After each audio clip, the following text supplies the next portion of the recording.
Hi there, welcome to Games Over Qualia. My name is Devon. These videos work in 3 different parts. First, you send me your game and you fill out this form about your intended experience. Second, I'll play the game completely blind and then I explain what I think the game was trying to do. Third, I compare my blind experience with your intended experience and we'll see if they align or if they don't.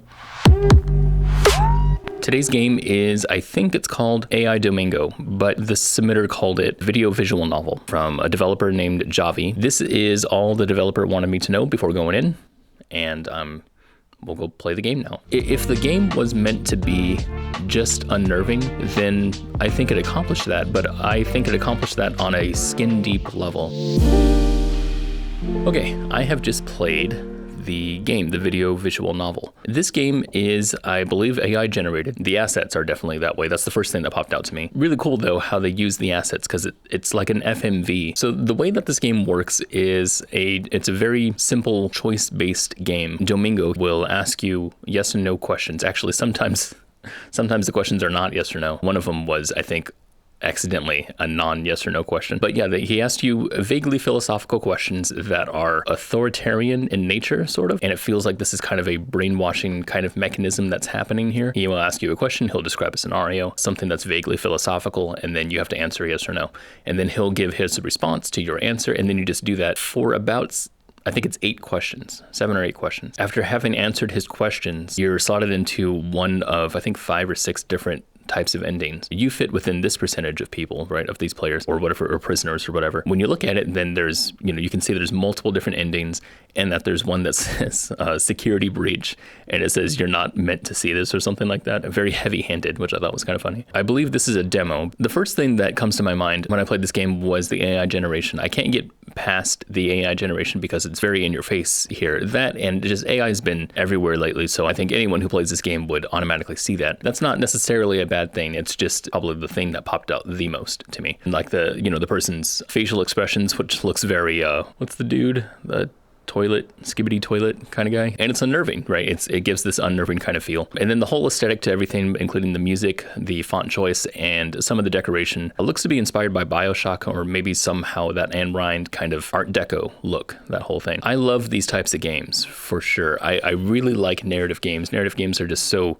interesting to me, and I love when games are doing mechanics that are very basic in execution, but as far as what you're doing, as far as what you're trying to get out of it, can be very deep, and I think that's really cool. However, I wouldn't say that my gameplay here was very deep. I don't really understand what it is that I'm doing here. I don't feel like I understand the point of the prisoner, if that's what I am, as a prisoner. And I'm not sure if I understand the point of this brainwashing, if that's what we're doing. There's obvious lore here. I think you've done terrific with the world building, Javi. I think the world building is really, really interesting. Domingo as a character is really cool. The idea that he's, vaguely authoritarian. He doesn't seem to be human in obvious ways. You have this weird black and white commercials that are distorted in the back. It's interesting because while I played the game, I kept staring at the commercials to stop staring at this guy's bug-eyed, creepy-ass face. So it was nice that was there. I felt like that might have been intentional. There's obviously a world that I'm inside of, but I don't know what that is. And that's where it kind of gets me kind of confused. Am I stuck in like a simulation? Am I a prisoner? Is my mind stuck? I have no idea what's happening here. And nothing about the dialogue, nothing about the dialogue trees or the decisions, nothing really tells me exactly what I'm supposed to be doing other than finding these different endings. I don't really feel like I felt a sense of theme here, like a statement from the developer. I don't feel like you gave an expression of what it is that you want people to experience. I most certainly don't represent the masses. I represent myself. It's Games Over Qualia, not Games Over everybody. This is just my own subjective experience. But from my experience, I didn't feel much provocation here. I didn't feel like I was being told to do anything more or try to discover more, other than, again, that security breach at the end. Now, I wasn't able to get that ending, if that is indeed an ending. I got to all the other endings, and I also got to a bunch of dead ends where once you click a certain button, then it just goes to a gray screen. I really like the ingenuity in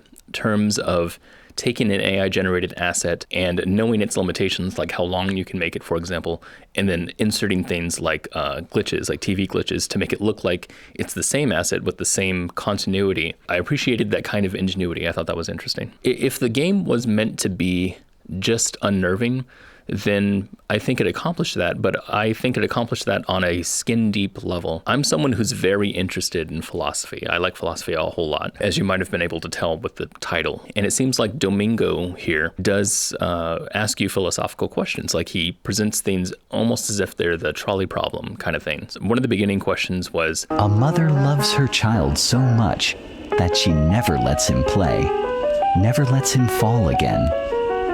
Her love becomes a cage. Do you agree that even the purest and most positive emotion, without logic and reason, can be harmful? And it's an interesting kind of thought, but then once I answer yes or no, he has a response to that, and then he moves on. It's as if it's a question on a questionnaire, which it does seem that's what I'm doing, but that's all it seems like it is, and that doesn't do anything for me. Like, I'm unnerved by his face, for sure, but if you were to take out Domingo completely and replace it with just a character? A mother loves her child so much that she never lets him play. Would it still feel unnerving, or would I feel anything? What I'm getting at here is that if what you're requiring is an asset to make up the feeling of the player, then it shows that your gameplay is not doing anything in addition to that, at least for me. And that's fine. You don't have to do that. That's just something that I felt. If what we're doing here is more of a Stanley Parable kind of thing, where a Stanley Parable has a bunch of different endings, and the idea is to play with the narrator to try to get to all the endings. The Stanley Parable is different in its own right because it's breaking the fourth wall. The whole thing is kind of a parody of games in general. But in that kind of game, in like the Stanley Parable, you have what I want to call cracks in the system. If this game is meant to be mysterious, if it's not necessarily supposed to show its cards and it's supposed to keep everything close to the chest, I still want to see cracks in the system. You know, I want to see some clues of what it is that I'm going to be learning. For example, Inscription is a really good one. Like, while you're playing this card game, there's a point to where you can get up out of your seat and walk around the room, and that's weird, right? It's a meta game thing, and it lets you know that there's something more outside of this, right? There's more to this game.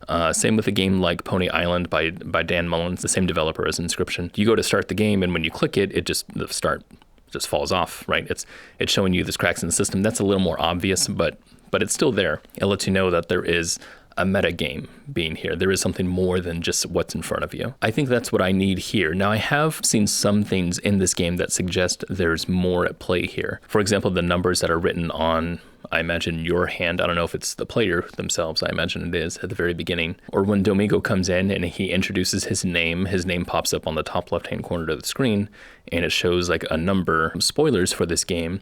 But when you get to the part to where it says, enter your code now, do it now, I couldn't get to work. I tried a bunch of different types of numbers. I tried the ones on the wrist. I tried the one that Domingo showed here. None of them seemed to work, and I don't know if that's intentional or not. I forgot to put this in the video here, but this is for the developer. I was wondering if that last part with the code, if that was related with what he was saying at the time, what Domingo was saying, because he says something like self-control is what sets us apart from animals, but that's the only thing that he says about that specific moment. Like, so I don't know if they were related.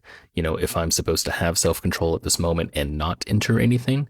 I did try to not enter anything, but it seemed to go to the same screen afterwards. But that was the only time that I felt like, oh, there's a crack in the system. That's what I'm supposed to be doing, is finding out some sort of code or something like that. There's like a couple times where you talk to Domingo and he seems pleased with you.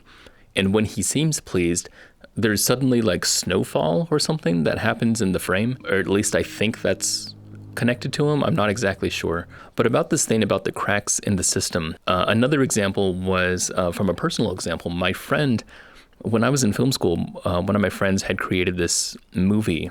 It was a surreal movie about a woman falling in love with a flower. And he had this big twist at the end. It begins as her going down to look at the flower and she picks it up. And then the video itself pauses. The whole movie pauses, and it has this kind of weird CRT kind of filter, look when it pauses. And then it says the name of the movie. And then it restarts and we watch the movie. Then we have a twist at the end to show that we're actually simulating this whole thing, that this is a simulation. And I thought that was brilliant, just absolutely brilliant on the editing, because the very beginning of that movie, if you hadn't had that little peak, that little crack in the system, that little understanding that there's something wrong here, then that twist at the end would have felt completely out of left field, and it still kind of is. But because we had that peak in the very beginning, that little crack in the system, it made that feel a lot more natural, a little more expected. And when I say that I want cracks in the system here for me, it's because I felt like the experience was incomplete. Based on my experience here, I don't know what to expect from a future delivery of something like this. So that was my experience. Now I'm very curious to read the developer's intentions. If you want others to have played your game, if you want the viewer to play the game, could you leave a comment underneath the video on YouTube and link everyone to the game, or if you have a password, you can give a password. But yeah, if you want the viewers to play your game and you want other perspectives other than just mine, then you can do that. That'd be great. And a lot of the viewers have had really good feedback. Some of them have had great. Some of them have had really bad feedback too. So we get a mixture. One of the funny things about that was that people who were not gamers usually did the things that I wanted them to do. By the way, this channel completely runs on donations. This is a pay what you want service, so you can donate if you want. There is a link in the description to buy me a coffee. I really appreciate it. Okay, it is a new day because when I read the answers last time, I found that the answers they weren't as detailed as I liked them to be. Why did you choose this experience? This dev said, I wanted to do an experiment. Were there any specific moments, mechanics, or ideas you built around that emotional goal? The dev said, I am not sure. So I decided to email this developer and ask for clarification on some of the answers. So for my clarification, I basically just restated the questions in a little bit more detail, but I'll go ahead and read those. So I said, what were you hoping that the player would feel when playing your game? This question is about emotion. What emotions did you want the player to feel as they interacted with Domingo? And this developer answered, what I'm trying to make the player feel throughout the game is a mixture of tension and subtle manipulation. The idea is that Domingo guides the player through the persuasive questions, slowly pushing them toward accepting certain terms without it feeling explicit. Ideally, by the end, the player realizes that they've been convinced almost against their will. At the same time, I want a constant sense of confinement and pressure, like being trapped somewhere unsafe with an imminent threat that makes you want to get out as soon as possible. That was a beautiful answer. I really like the amount of emotion that you put into that answer. That's exactly the kind of stuff that I'm looking for. The second question, why make this game? This is about a specific experience. I know you wanted to experiment, but you could have experimented in any way. So why this one? This developer said, the project is mainly experimental. I wanted to test whether it was viable to build a game almost entirely out of video, inspired by old school experiences like Dragon's Lair, where progression depends on choices at specific moments. I was especially interested in exploring AI-generated video, exporting to web, and seeing how well this approach worked in Godot. That's why the game is intentionally very simple for now, basically a yes-no structure, like a choose-your-own-adventure book. The goal was to see if the concept and the narrative flow are engaging before adding more complex mechanics later. I don't know if I ever felt persuaded per se. I definitely felt somewhat intimidated for sure. I mean, you can't not feel intimidated by this guy doing this kind of thing at you. But I did like a lot of the types of animations that you chose to use here. For example, every time that it cuts to the yes or no question, Domingo goes like he's trying to give like subtle cues for you to, answer yes, basically. I think the reason why I never felt persuaded was because I'm not exactly sure what's going on. I think maybe that's the point here. I know there's personal cues here, but I never felt like Domingo was talking to me exactly. Like it's a game, so I know that he's a character in the game and that I'm playing probably another character in the game, and that this character, this antagonist, is trying to, make me answer, or not make me, but wants me to answer one of two ways, right? And I felt as if this was a survey almost. If you imagine like going through a specific type of, I don't know, if you're like doing play testing or something like that, and you have a survey afterwards and it says, what did you feel here? And what did you feel here? That's kind of how I felt during this process. It felt like the options were completely up to me. Now, it definitely felt like he wanted me to choose Yes, most of the time. And I think maybe that was the issue that I was having here. This is actually a really interesting problem. This kind of reminds me of the design that I put into my game called The Door Problem. It's my first and only game that I've ever made. Like, I worked with a team, so it's not entirely me. But the game relied on the answers of the player. Like, the player was provided hints through rooms that they go through, and the point is to choose one door over the other. And basically, I'm giving them hints about what choice to make. And I noticed that when people played this game, that there was like two different types of playstyles. There was one playstyle where a person would choose whatever they just decided to choose. They're thinking, oh, I think it's that door, I think it's that door.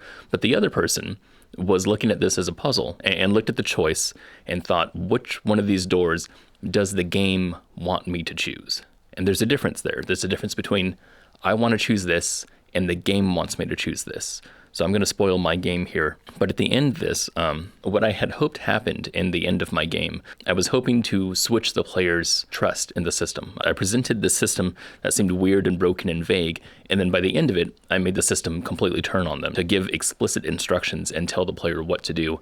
And I wanted the player to act against those instructions. And funny enough, most players still acted with the system. And it's because they were trying to figure out what it was the game wanted them to do. They were trying to solve the problem that was in front of them. Whereas the game, even though it's called The Door Problem, is much more about a metaphor, and it's about having feelings. And in fact, one of the funny things about that was that people who were not gamers that played my game usually did the things that I wanted them to do, which is really interesting to me. I'm wondering if that's a parallel here. I wonder if what you're going for are these types of questions where you want the player to really reflect and try to understand what they would personally do in those situations and then answer yes or no. Because the way that I went about this is I wasn't necessarily answering for myself. I mean, I was, but at the same time, I guess I was trying to figure out what the system was, right? What I was trying to do. I'm trying to figure out exactly what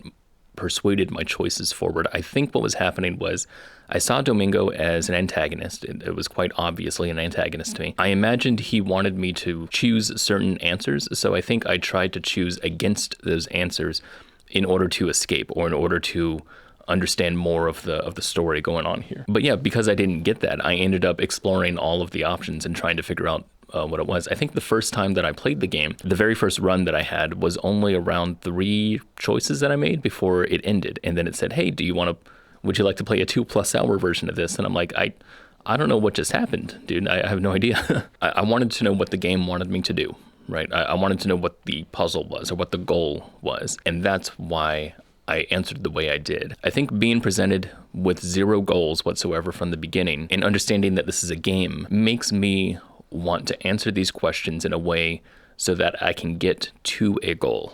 I think that's what it was. And I think I was making up a goal as I went along, and I tried to see what feedback would get me closer to that goal. Okay, so one thing that you said caught my attention a little bit more was the goal was to see if the concept and the narrative flow are engaging before adding more complex mechanics later.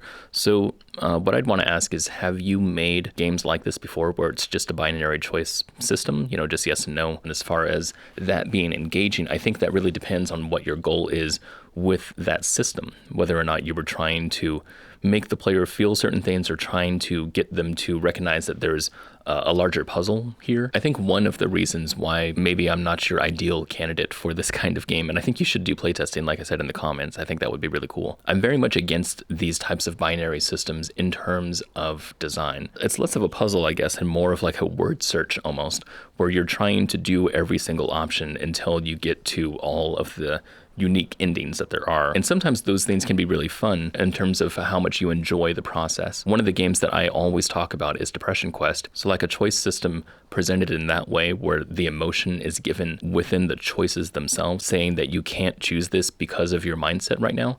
I think that's really cool. That's really interesting because you're using the mechanics themselves to tell a story. And I have a whole channel dedicated to empathetic mechanics. But yeah, that's just me, and that's the reason why I probably don't vibe so much with binary choice systems. But I still would say that I want more provocation here, because what you've created is such an interesting world to me in terms of like the style. I want to know who Domingo is and stuff. So you don't have to design for a specific person.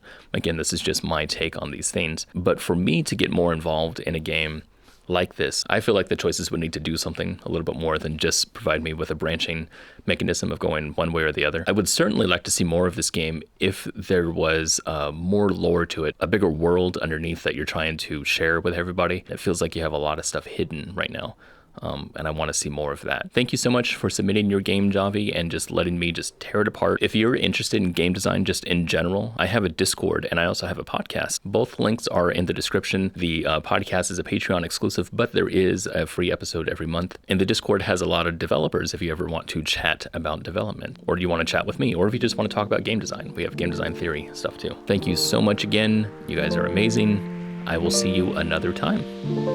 Peace. And one thing I really did appreciate in terms of game design was that if you don't answer a question, then there's like this ticking noise that sounds in the background. And as far as I can tell, there's no timer that I can see, but it sounds like it's a timer.